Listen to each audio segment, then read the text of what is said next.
The Lord called me from the womb, from the body of my mother, he named my name. And he will give up his own strength. He will give up his own life. He will give himself for the sake of others.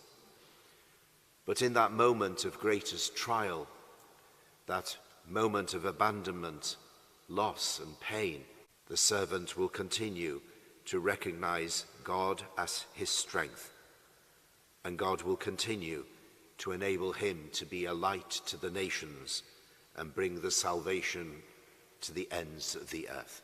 We see these words fulfilled in Jesus, the servant who offered his life for the salvation of others, who through the pain and anguish that he suffered brought redemption to humankind, and also enabled himself to become a light to the nations, bringing God's salvation to all who open their hearts to welcome that redeeming work that he accomplished for us.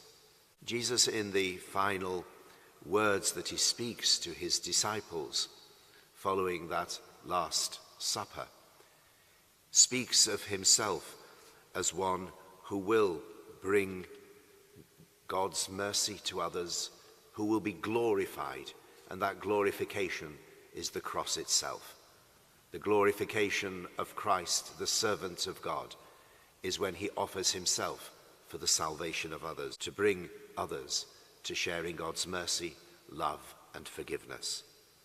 And despite all the betrayal that is taking place around him, Judas going to betray him, Peter who would deny him, yet God's purpose is unfolding. The servant is there to accomplish God's plan and to bring redemption to all the earth.